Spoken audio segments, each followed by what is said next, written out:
رن کی جانب گئے. بیبیوں کے گریوں کی آوازیں بلند, جناب زینب کی نگاہوں کے سامنے آنسوؤں کا پردہ. یہ پردہ کبھی گرتا تھا تو کبھی ہٹتا تھا. ایک خیمے کا پردہ, یہ پردہ کبھی گرتا تھا تو کبھی اٹھتا تھا. ہاں مومنوں, ایک وقت آیا کہ امام حسین نے جنگ کی, دشمنوں کے صفوں کو پلٹ کے رکھ دیا. ایک وقت آیا کہ ہر جانب سے تیر چلنے لگے, نیزے چلنے لگے. اسی دوران ایک ایسا وقت آیا کہ امام کچھ دیر کے لیے رکے.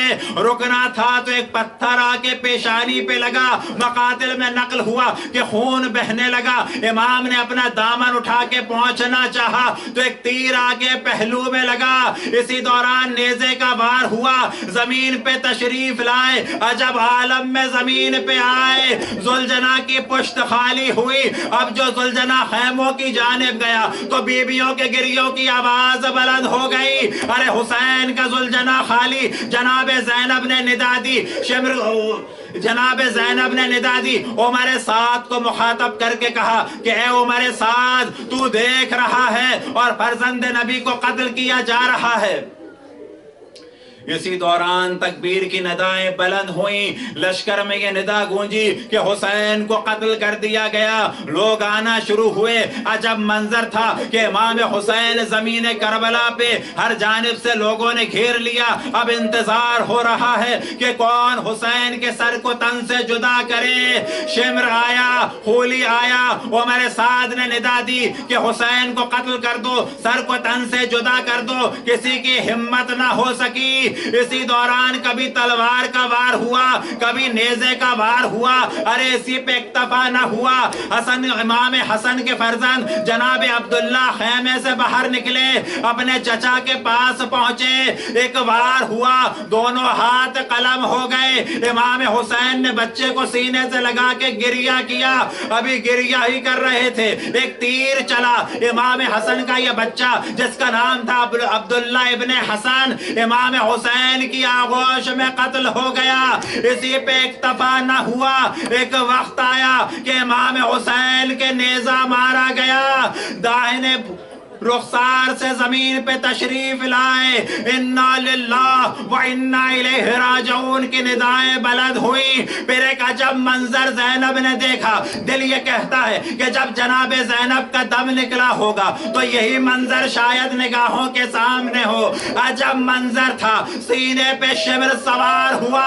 ایک ہاتھ میں حسین کی ریش مبارک, دوسرے ہاتھ میں خنجر. یہ خنجر چلنے لگا. زینب نے ندا دی, اے میرا بھی خنجر نہ چلا, ایشے میرا بھی خنجر نہ چلا. لیکن یاد رکھیں کہ ابھی گلا جدا نہ ہوا, ابھی سر جدا نہ ہوا. گلا کٹ تو گیا لیکن سر جدا کرنے کے لیے شمر اٹھا. 12 تلوار کے وار کیے, سر تن سے جدا ہوا. زمین کربلا ہلنے لگی. ملائکہ نے ندا دی, الا قتل الحسین بکربلا, الا ذبح الحسین بکربلا. ماتم حسین.